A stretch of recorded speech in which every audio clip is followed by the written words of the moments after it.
The stars looked the same everywhere in the galaxy, but Admiral Vexthar knew these stars belonged to the Dominion. Every system, every planet, every asteroid field in this sector had been claimed by the Empire for over 3,000 years. So when his sensors detected 3 unknown ships near the frontier world, his eyes narrowed with suspicion. Unknown vessels detected, his tactical officer announced. The crystalline being's voice chimed like broken glass. Configuration: unfamiliar. Technology appears primitive. Vexthar leaned forward in his command chair. His scaled skin reflected the bridge lights as he studied the display. 3 small ships. They looked old, almost ancient. Fusion drives instead of antimatter engines. Metal hulls instead of energy matrices. No visible shield generators. Scan them, he ordered. The results came back quickly. The ships were named in a strange language. The translators worked slowly, piecing together meaning. United Nations space vessels. The largest one was called Indomitable. How amusing. These primitives named their ships after qualities they clearly lacked.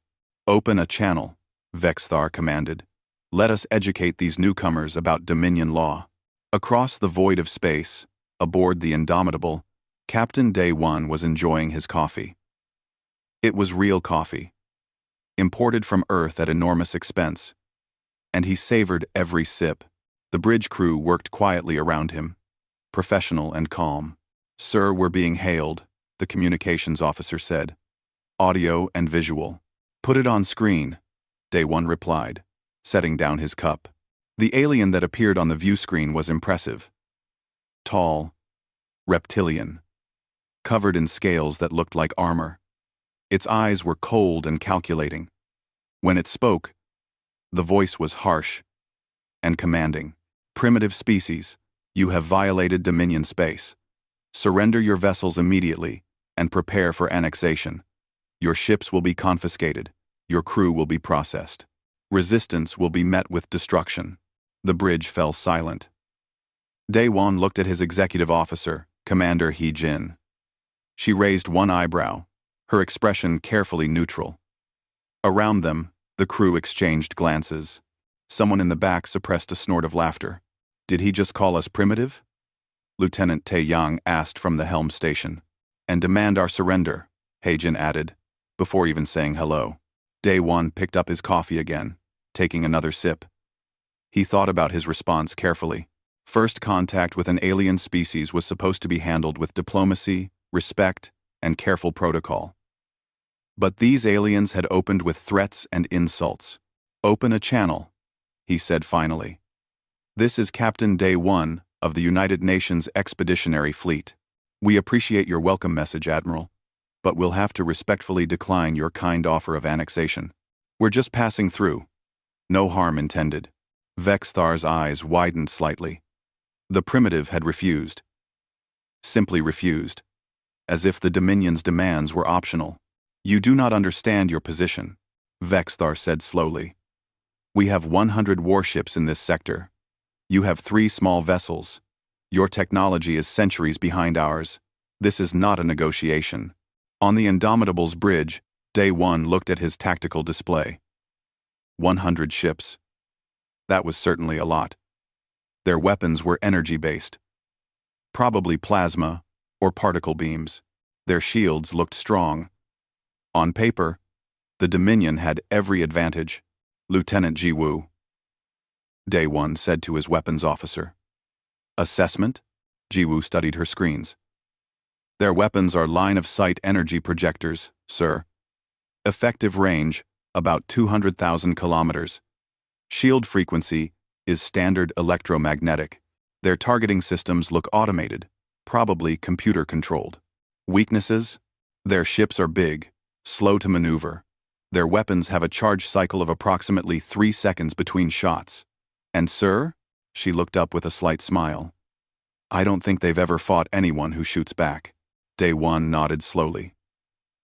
The Dominion ships looked powerful, but they were designed for intimidation and overwhelming force, not for actual combat against an equal opponent. "Admiral Vexthar," Day One said politely. We really don't want any trouble. Perhaps we could discuss this over tea? We have excellent tea. Vexithar's patience snapped. These humans were mocking him. Mocking the Dominion. Fire a warning shot, he ordered. Show them we are serious. The Dominion flagship's main cannon charged with a deep hum. Energy gathered. Bright and terrible. Then a lance of superheated plasma streaked across the void, aimed to pass just ahead of the Indomitable's bow. Incoming fire, Taeyang announced calmly from the helm. His hands moved across the controls. The Indomitable adjusted course slightly, almost lazily. The plasma bolt passed harmlessly through empty space where the ship had been a moment before. They missed, Heejin observed. I noticed. Day One replied. How polite of them. A warning shot that doesn't actually hit anything. Throughout the human fleet, the same casual response occurred. The other two ships, Resilience and Persistence, simply moved out of the way of the Dominion's warning shots. Their pilots made it look easy, effortless, like avoiding a thrown ball in a schoolyard game. Sir, the Dominion vessels are charging weapons again, Jiwoo reported. All 100 ships. I think they're done with warnings. Day One finished his coffee and set the cup down. Well, we tried diplomacy. Heejin. Inform Earth Command we've made first contact with an aggressive alien species. Taeyang, evasive pattern Delta. Jiwoo. Defensive posture only unless I give the order. Understood, sir. All three replied. On the Dominion flagship, Vexthar watched the human ships continue their leisurely drift through space. They showed no signs of fear, no panic. Their communications channels were open, and his officers were monitoring them. Admiral, the communications officer said hesitantly, you should hear this. Vexthar listened to the human chatter. They were joking. Actually joking. One human was complaining about the quality of the coffee. Another was asking if anyone wanted to order food. A third was humming some kind of music. They are not taking this seriously, Vexthar hissed. They think this is a game. His tactical officer, Quol Van, studied the human vessels more carefully. Admiral, there is something unusual about their ships. The power readings are inconsistent with their apparent technology level. And their maneuvering thrusters are far more responsive than they should be. It does not matter, Vexthar declared. They are 3 ships against our 100. Prepare for full assault. We will crush these arrogant primitives and teach the galaxy what happens to those who refuse the Dominion. Aboard the Indomitable, Day One heard the power surge from the Dominion fleet. 100 ships charging their weapons simultaneously created a detectable energy spike that lit up every sensor on the bridge. Here it comes, Heijin said quietly. Day One nodded. All ships, commence evasion. Show them what human pilots can do. The weapons officer from the Resilience, Bo-Ra, couldn't resist opening a channel to the entire fleet, including the Dominion vessels. Her voice was cheerful and bright. Hey, does anyone have a spare targeting computer? I think our neighbors might need one. Across the human fleet, laughter echoed through the communication channels. The Dominion was about to learn an important lesson about humanity. They had spent thousands of years conquering primitive species who had never seen advanced weapons before.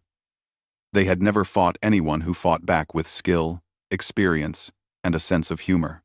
The battle was about to begin, and the humans could not help but chuckle. The Dominion attack was beautiful in its own way. 100 warships fired at once, creating a web of deadly light across the darkness of space. Plasma bolts glowed white-hot. Particle beams cut through the void like lasers through fog. Missiles left trails of exhaust as they accelerated toward their targets. On any other day, against any other enemy, it would have been devastating. The display screens on the Dominion flagship showed the attack pattern clearly. Every angle covered. Every escape route blocked. The 3 human ships sat in the center of a sphere of incoming death. Impact in 10 seconds, Quolvan announced. Admiral Vexthar watched with satisfaction.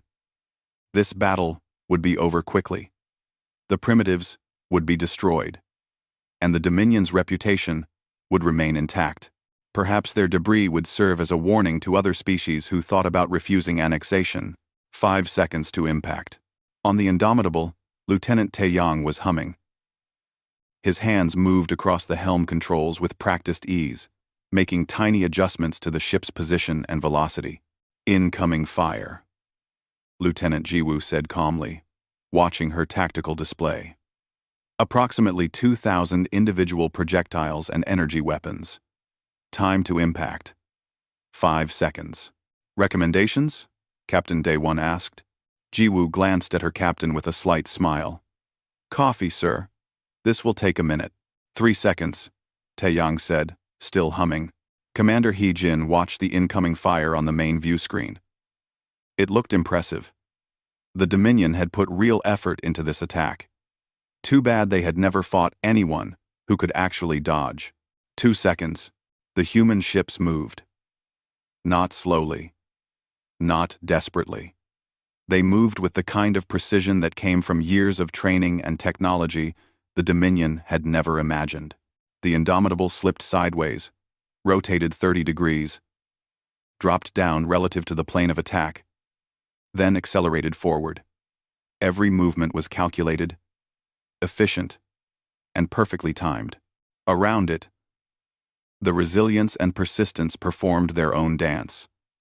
The 3 ships wove through the barrage like leaves in the wind, never quite where the Dominion weapons expected them to be. Plasma bolts flashed past, missing by meters. Particle beams cut through empty space. Missiles exploded against each other when their targeting systems became confused by the human ship's movements. Not a single shot connected. On the Dominion flagship, silence fell across the bridge. Every officer stared at their screens in disbelief. The tactical display showed the same impossible result. 0 hits. 0 damage. The human ships had simply avoided everything. How? Vexthar whispered. How did they move like that? Quolvan checked the sensor readings again, hoping for an error. Admiral, their acceleration patterns are beyond what their ships should handle. The G-forces alone should have killed their crews. Unless what? Unless they have inertial dampening technology far beyond ours. Sir, we assumed they were primitive because their weapons and drives looked old. But what if we were wrong? What if they simply do not need the technology we use? Aboard the Indomitable, Taeyang stopped humming long enough to report. All incoming fire evaded, sir.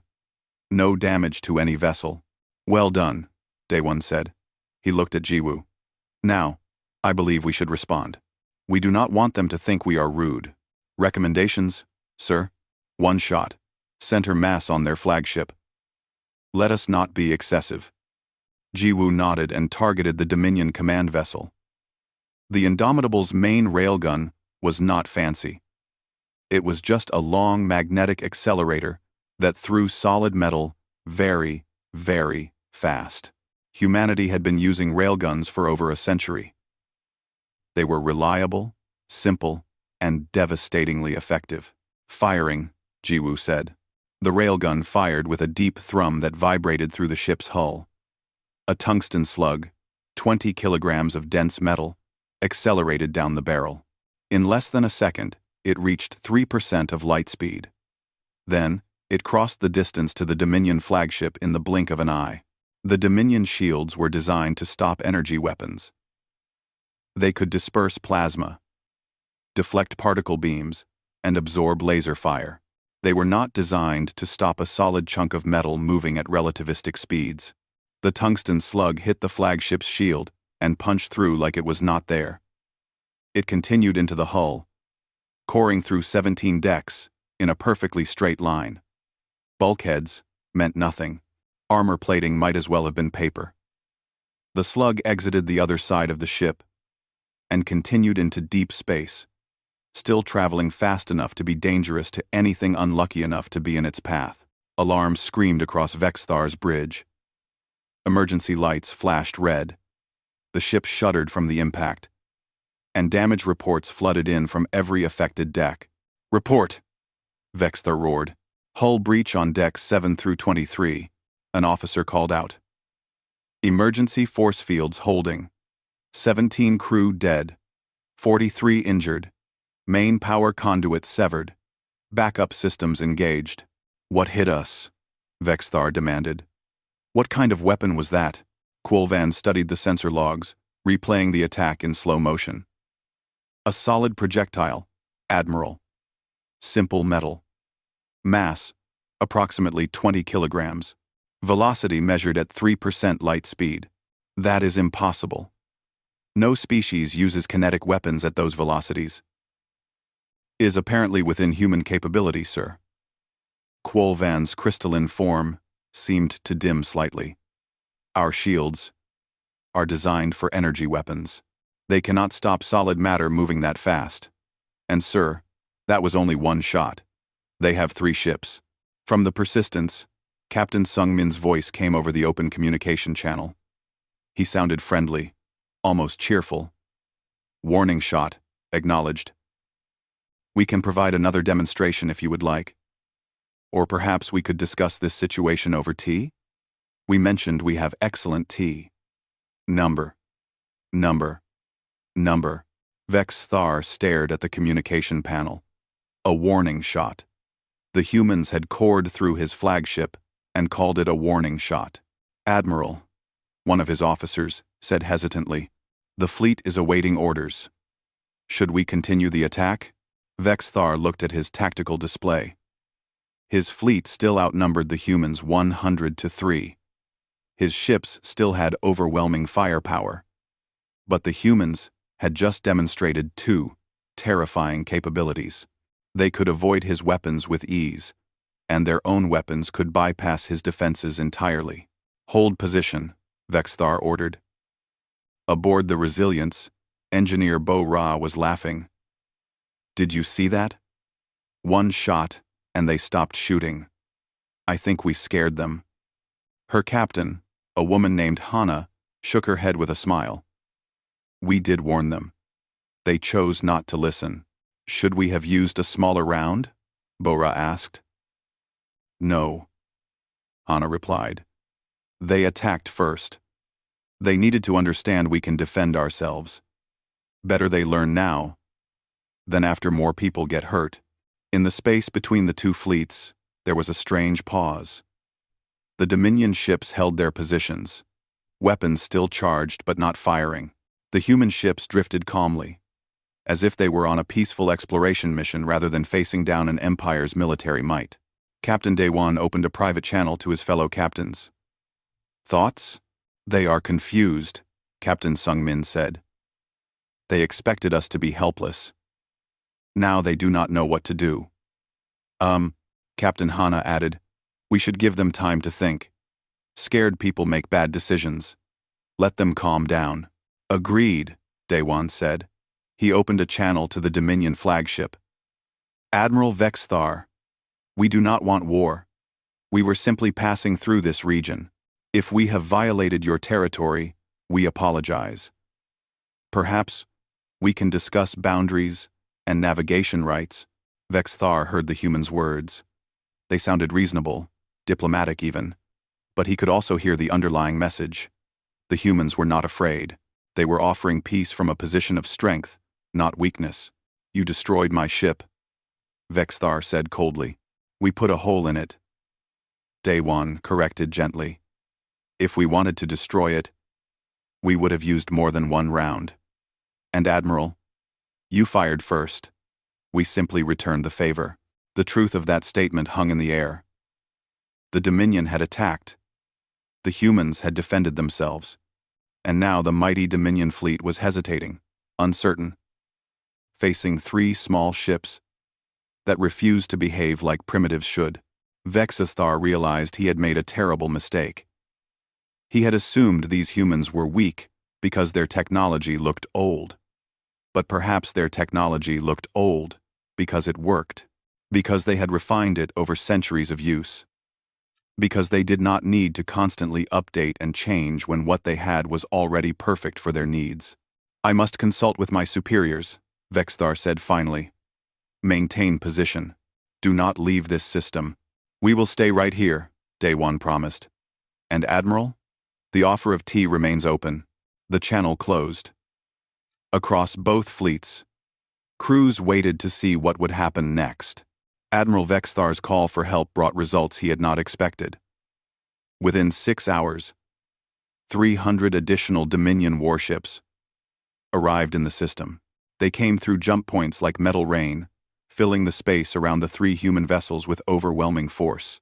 Leading them was Fleet Commander Tormaxis, a veteran who had conquered 47 star systems for the Dominion.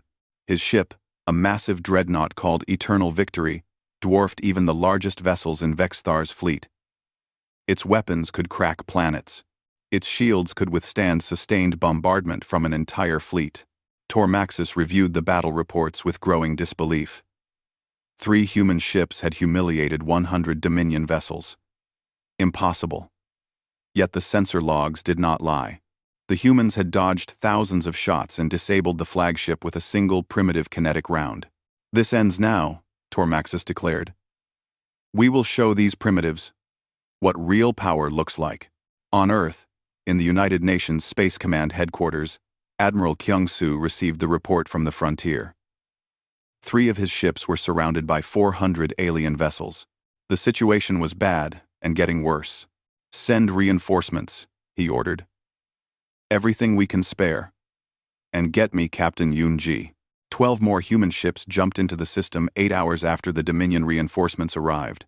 They were led by the UNS Defiance, commanded by Captain Yoon-ji, who had a reputation for being both brilliant and slightly crazy.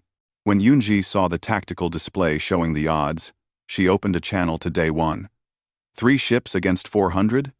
Did you start the party without me? Despite the tension, Day One smiled. Fashionably late, as always. Well, I brought friends. Where do you need us?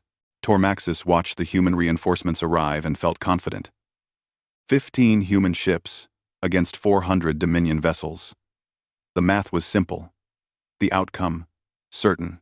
Surround them, he ordered. Cut off every escape route. We will compress the formation slowly, bombarding them from all sides. They cannot dodge forever. The Dominion fleet moved into position like a giant fist closing around the human vessels.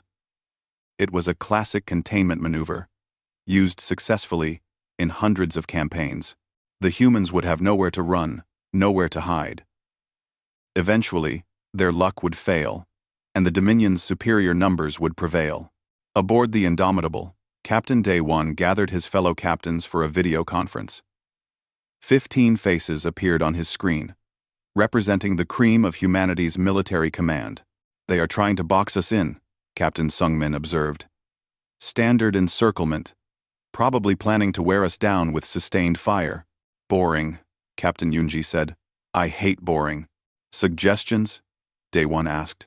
Captain Hana from the Resilience spoke up. They fight at range. They always fight at range. Their ships are not designed for close combat. Their crews have never dealt with boarding actions. You want to board them? One of the other captains asked, surprised. Why not? Hana replied. We practiced boarding in the Solar Wars. Every ship here has a full marine complement, and I guarantee the Dominion has no idea how to fight inside their own vessels. Day One thought about it. During the Solar Wars, humanity had fought itself in every brutal way possible. Ship-to-ship combat. Boarding actions. Close quarters, fighting in zero gravity. It had been terrible, but it had taught humanity how to fight in space better than any species in the galaxy. All right, Day One decided. We go personal. Marines, prepare for boarding operations. Throughout the human fleet, soldiers checked their equipment. Sergeant Minji gathered her squad on the Indomitable's hangar deck. 20 Marines, all veterans, all trained for the exact kind of fighting they were about to do. Listen up, Minji said calmly. We are going into ships designed by people who have never been boarded. No internal defenses. No security checkpoints. Their crew will not know how to respond. We stay professional. Controlled fire. Minimum casualties. We are not savages. We are human Marines. And we will act like it. Oorah, her squad responded quietly. Small drop pods launched from the human ships, disguised as debris and waste. The Dominion sensors detected them but dismissed them as unimportant. Who would eject garbage during a battle? The pods drifted closer to Dominion vessels, silent and unnoticed. Then, at the last moment, thrusters fired, and the pods slammed into hull plating. Magnetic clamps engaged. Cutting torches activated.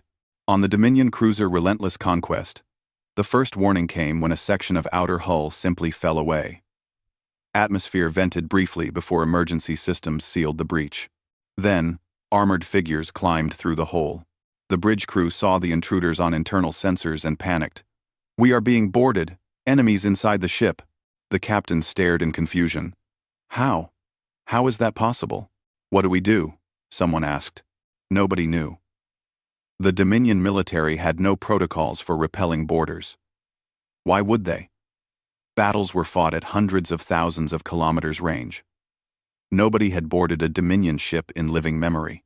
Sergeant Minji led her squad through the corridors of the Relentless Conquest. The ship's interior was strange, designed for beings taller and wider than humans. The lighting was too blue. The gravity was slightly lighter than Earth normal. They encountered a group of Scolari crew members around a corner. The aliens froze, staring at the armored humans in shock. "Stand aside," Minji said clearly, her weapon pointed down but ready. "We do not want to hurt you. We are taking control of this vessel. Do not resist." One of the Scolari reached for a sidearm. Minji's second-in-command, a man named Hyun, fired first. A stun round hit the alien in the chest, dropping him unconscious. The other Scolari raised their hands immediately. "Smart choice," Minji said. "Sit down. Stay calm. This will be over soon." The squad moved on, heading toward the bridge. They encountered more crew members along the way. Some surrendered immediately. A few tried to fight, and were stunned. None were killed. The Marines maintained strict fire discipline, just as they had been trained. Across the Dominion fleet, similar scenes played out. 20 Dominion ships were boarded simultaneously by human Marines who moved through the vessels like ghosts. Bridge after bridge was captured. Weapon systems were locked down. Crews were detained with minimal force. Tormaxus watched his tactical display with growing horror. 20 ships gone dark. Not destroyed. Not disabled by external fire. Simply taken. Captured from the inside by boarding parties that had somehow infiltrated his fleet without being detected. "How are they doing this?" he demanded. His intelligence officer had been studying human history, what little information the Dominion had managed to gather. "Commander, these humans have been fighting each other for their entire existence. Every tactic we use, they invented thousands of years ago. Boarding actions, siege warfare, psychological operations. They refined these techniques fighting themselves. That is impossible. Species that constantly fight each other never develop advanced technology. They destroy themselves before reaching the stars. Unless," the intelligence officer said quietly, "the fighting is what made them strong. What if they reached the stars not despite their violence, but because of it?" The idea was horrifying to Tormaxus. The Dominion had always believed that peace and order led to advancement. That civilization required control. But what if there was another path? What if struggle and conflict could also lead to greatness? On the bridge of the Relentless Conquest, Minji's squad breached the final door. The captain and his officers stood at their stations, armed with ceremonial weapons that they clearly did not know how to use properly. "Please stand down," Minji said. "We have control of your weapons systems. Your crew is unharmed. There is no need for anyone to die today." The Dominion captain looked at the human Marines. They were smaller than Scolari, shorter and less massive, but they moved with absolute confidence. Their weapons were ready but not threatening. They had defeated his crew without killing anyone, which was somehow more frightening than if they had been brutal. "I surrender," the captain said, lowering his weapon. "I do not understand you, but I surrender." "Thank you," Minji replied. "Please have your crew stand down throughout the ship. We will return control to you once this conflict is resolved." Aboard the Indomitable, Day 1 received reports from all 20 boarding teams. "All objectives secured, sir. 0 human casualties. Minimal enemy casualties. All non-lethal. Ships secured. Well done," Day 1 said. He opened a channel to Tormaxis. "Fleet Commander, we have captured 20 of your vessels. Their crews are safe and unharmed. We would like to return them to you once we reach an understanding. Shall we discuss terms?" Tormaxis stared at the communication panel. The humans had captured 20 ships without destroying them. They had defeated his crews without massacring them. They were offering to return the vessels once peace was established. What kind of enemy did that? "We will talk," Tormaxis said finally. "But I make no promises." "That is all we ask," Day 1 replied. "Shall we finally have that tea?" Despite himself, despite the situation, Tormaxis felt a strange sensation. It took him a moment to recognize it. Respect. These humans had earned his respect. "Yes," he said. The Galactic Council arrived with ships that made even the Dominion fleet look small. Massive vessels painted white and blue, marked with symbols of peace and diplomacy. Leading them was Ambassador Rel Thonar, a being that resembled a giant mantis covered in silver fur. His species, the Krell, had been mediating galactic conflicts for over 10,000 years. "All parties will cease hostilities immediately," Rel Thonar's voice boomed across every communication channel. "This conflict serves no purpose and benefits no one. We demand a formal ceasefire while we investigate the circumstances of this engagement." In the Indomitable's conference room, Captain Day 1 sat across from Tormaxis. Between them was a small table with a tea service. The Dominion commander looked uncomfortable in the human-sized chair, but he held his teacup carefully, almost reverently. "This is good," Tormaxis admitted, sipping the tea. "I have never tasted anything like it." "Korean green tea," Day 1 explained. "From Earth. We have been making it for thousands of years. Your species has been making tea for thousands of years, yet you also developed weapons that can defeat our shields?" Tormaxis shook his head. "I do not understand you. We are complicated," Day 1 agreed with a slight smile. "We make tea and war with equal dedication." Meanwhile, on the captured Dominion ships, something unexpected was happening. The human Marines had not locked the crews in cells. Instead, they had gathered them in common areas and were providing medical care to anyone who needed it. On the Relentless Conquest, Medical Officer Jae-hee treated a Scolari warrior who had been injured during the boarding action. The alien's arm had been broken when he fell during the fight. "This will hurt for a moment," Jae-hee said gently, applying a medical brace. "But the bone should heal properly in a few weeks." The Scolari warrior stared at her in confusion. "Why do you help me?" "We are enemies." Jae-hee looked surprised by the question. "Because you are hurt. That is reason enough. But I tried to kill your people. You were defending your ship. I understand that. But now you are a patient, and I am a doctor. Nothing else matters right now." The Scolari warrior fell silent, watching as this small human carefully treated his injury with the same attention she would give to one of her own crew. In the Dominion, wounded enemies were usually left to suffer or simply eliminated. Mercy was seen as weakness. "Your people are strange," the warrior said finally. Jae-hee smiled. "We get that a lot." Similar scenes played out across all 20 captured vessels. Human crew members shared food with Dominion prisoners. They answered questions about Earth and human culture. They showed pictures of their families. Slowly, the fear began to fade. One young Scolari asked a human Marine, "Is it true you fought each other, your own species?" The Marine, a woman named Youngmi, nodded sadly. "Yes, for thousands of years. We had terrible wars. Millions died. We nearly destroyed ourselves several times. Then how are you here? How did you survive? We learned, Youngmi said simply. We learned that fighting was necessary sometimes, but peace was better. We learned to talk instead of shoot when we could. We learned to see former enemies as future friends.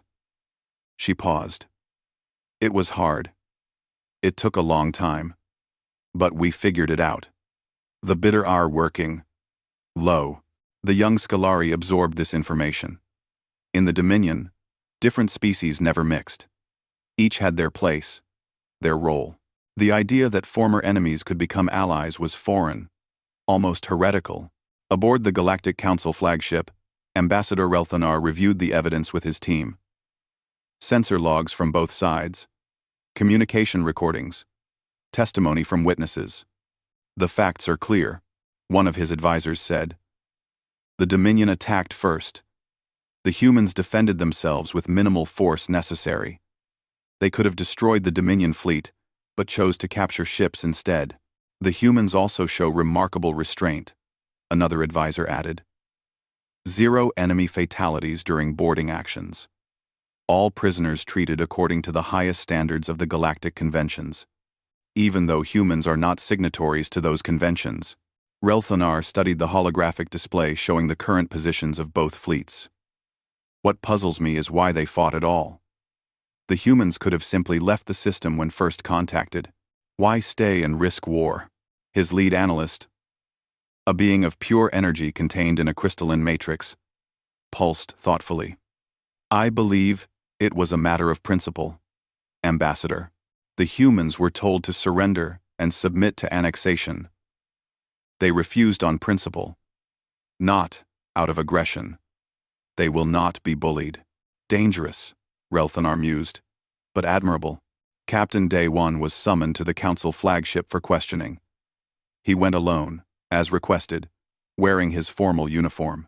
The council chamber was enormous, designed to accommodate beings of vastly different sizes and environmental needs. Relthanar regarded the human captain with 4 multifaceted eyes. Captain Day 1, you have caused quite a situation. The Dominion is humiliated. Galactic politics are in turmoil, and yet, I find myself impressed. Thank you, Ambassador. Daiwan replied carefully. Tell me, why did you not simply leave when the Dominion made their demands? You must have known resistance would lead to conflict. Day 1 considered his answer. Ambassador, humanity learned a hard lesson over many centuries. Bullies only understand strength. If we had run away, the Dominion would have chased us. They would have seen us as weak, as prey. We chose to stand our ground, to show that we could defend ourselves. But we also chose to do so without unnecessary violence. You could have destroyed the Dominion fleet. We could have, Day 1 agreed. But that would have made us the aggressors. We defended ourselves, captured some ships, and then offered to talk. We showed strength and restraint in equal measure. Relthanar made a sound that the translator interpreted as thoughtful humming. You fight anyone who threatens you, but you also share tea with anyone who asks. Is that the human way? End quote. More or less, Day 1 said with a slight smile. We prefer peace, Ambassador, but we will not surrender our freedom or dignity to achieve it. We learned that lesson the hard way, fighting ourselves for thousands of years. The Council has made its decision, Relthanar announced. The Dominion will withdraw from this sector. They will pay reparations for their unprovoked attack. Humanity will be granted provisional membership in the galactic community. Both sides will attend diplomatic talks to establish formal relations. And the captured ships? Day 1 asked. Will be returned to the Dominion immediately, as a gesture of good faith. On the Dominion flagship, Tormaxis received the Council's verdict with mixed feelings. The Dominion had been humiliated, forced to withdraw, and pay reparations. His career was probably over. But he had also learned something valuable. He watched as the human Marines prepared to leave the captured ships.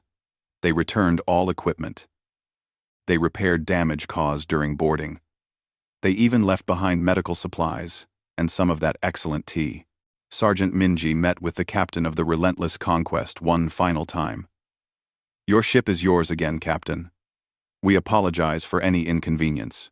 The Dominion captain looked at this small human who had defeated his crew without killing anyone. "You are the strangest warriors I have ever encountered." "We have had a lot of practice at this," Minji replied. "Fighting, winning, and then making peace. It is what we do." "Perhaps," the captain said slowly, "we could learn from you." "Perhaps," Minji agreed. "We would be happy to teach." When all the human Marines had returned to their ships and the captured vessels were back under Dominion control, Day 1 sent one final message to Tormaxis. "Commander, we did not want this conflict.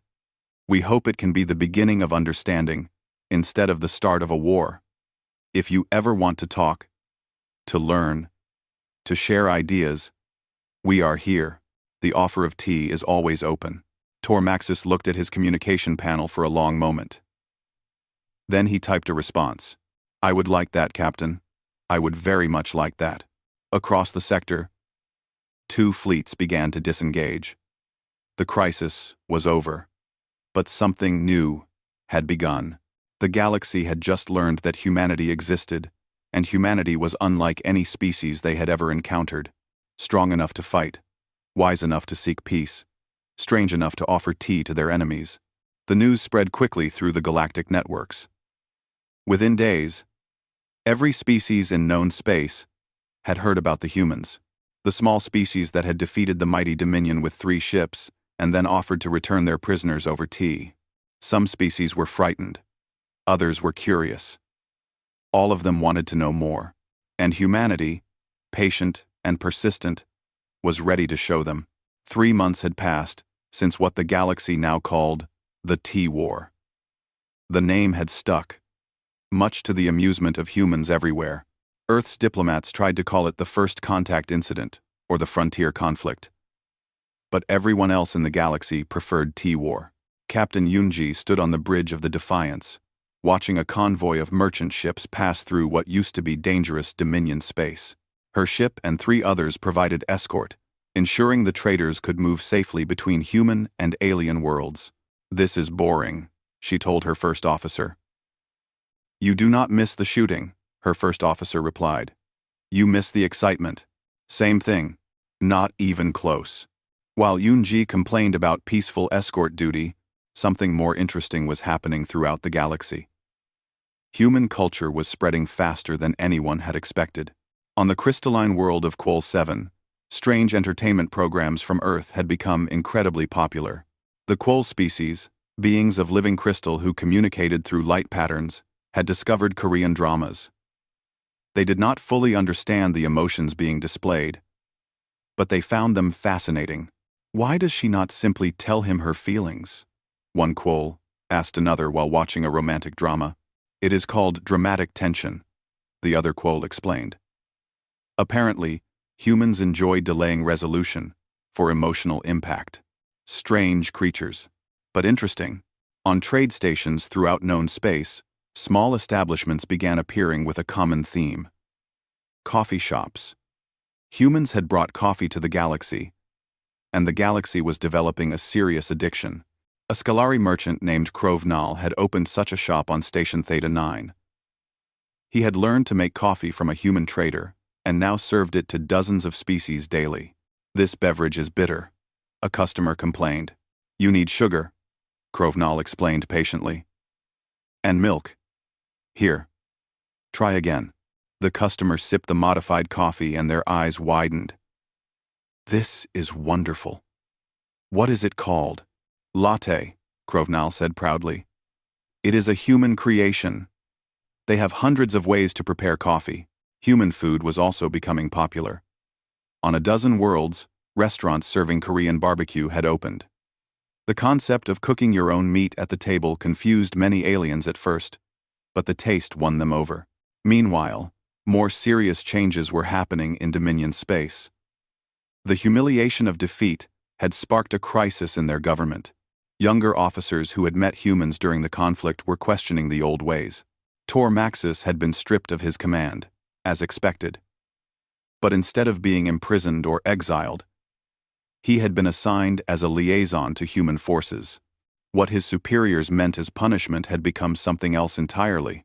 He now worked aboard a joint Dominion human patrol ship, learning human tactics and teaching Dominion strategies. His instructor was Commander He Jin, from the Indomitable, and she was patient but demanding.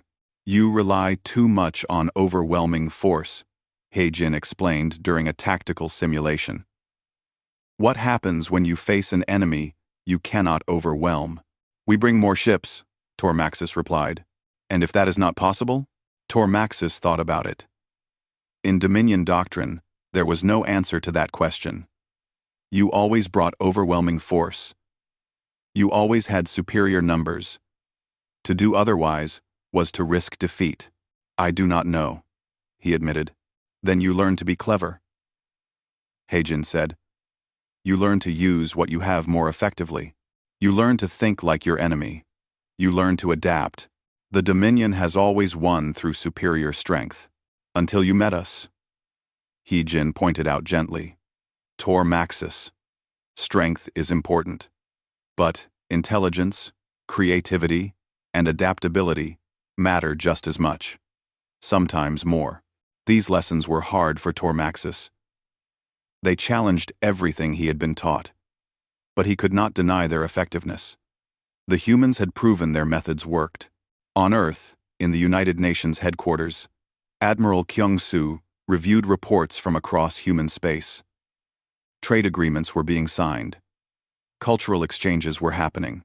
3 new species had formally requested diplomatic relations. "It is going well," his aide, Lieutenant Bo-ra, said. She had been promoted after her engineering work during the Tea War.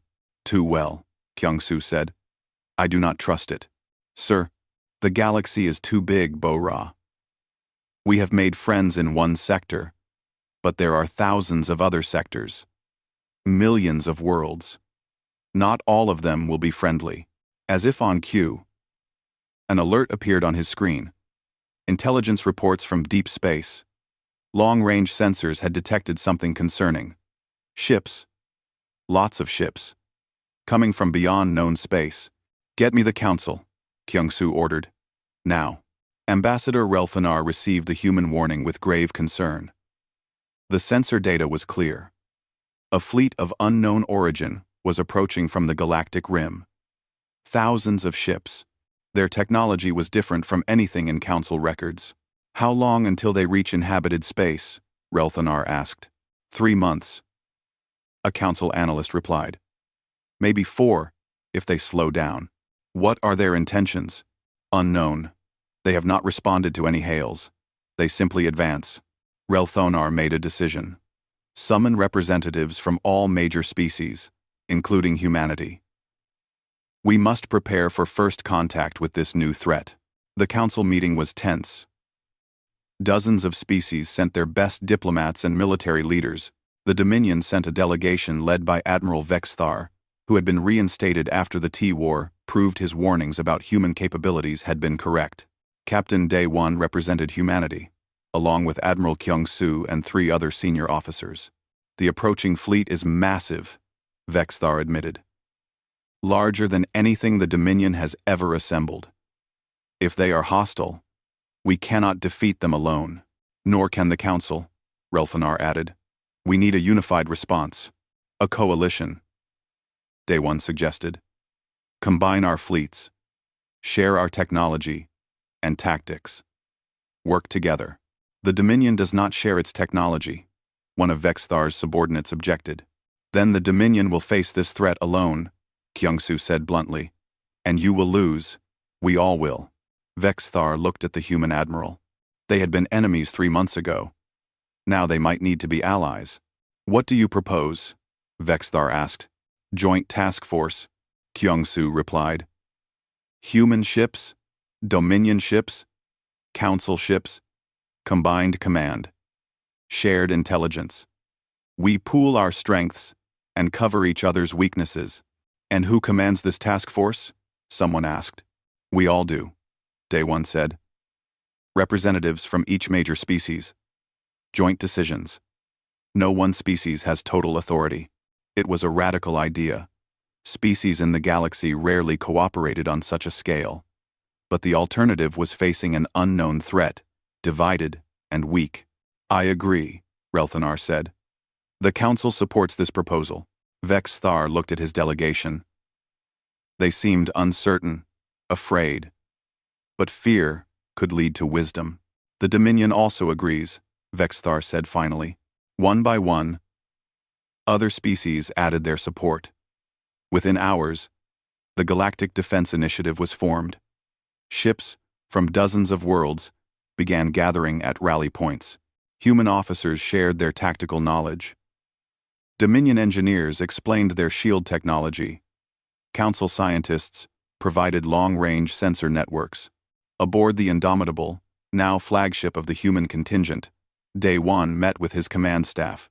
He Jin, Ji Woo, Tae Yang, and several others gathered in the conference room. Are we ready for this? He Jin asked. We just made friends with the galaxy, Day One replied. Now, something worse is coming. But we are not alone this time. We have allies. Do you think the galaxy learned from us? Ji Woo asked. Or did we just scare them into cooperation? Both, Day One said with a slight smile. We showed them we could fight. Now we show them we can work together. Ever. 3 weeks later, the combined fleet assembled at the frontier. 2,000 ships from 30 species, working together for the first time in galactic history. It was chaotic. Communication was difficult. Different species had different tactics, different weapons, different ways of thinking, but they were trying.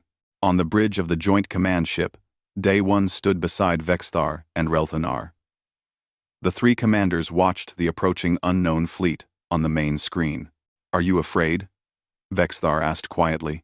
Terrified, Day One admitted. But being afraid just means we understand the stakes. What would humans do in this situation? Day One thought about it.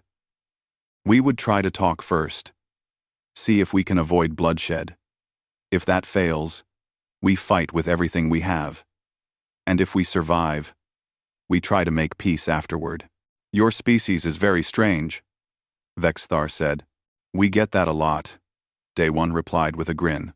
The unknown fleet continued its approach. The entire galaxy held its breath, waiting to see what would happen. But whatever came next, they would face it together. Humans and aliens, former enemies and new friends. United not by fear, but by hope. Hope that cooperation was possible. Hope that different species could understand each other. Hope that the galaxy could be more than just competing empires and isolated worlds. And if the approaching threat proved hostile?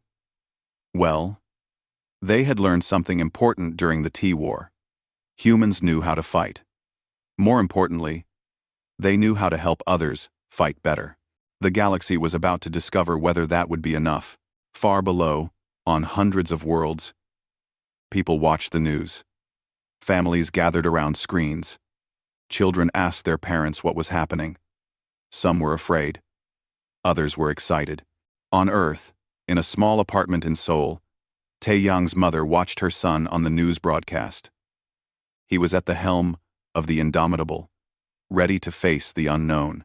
Come home safe, she whispered. Across the galaxy, millions of beings echoed that same hope. Come home safe, all of you. The defense fleet powered up their weapons, charged their shields, and waited. Whatever happened next would define the future of the galaxy. And humanity, the strange species that offered tea to their enemies, would be at the center of it all. The adventure was just beginning.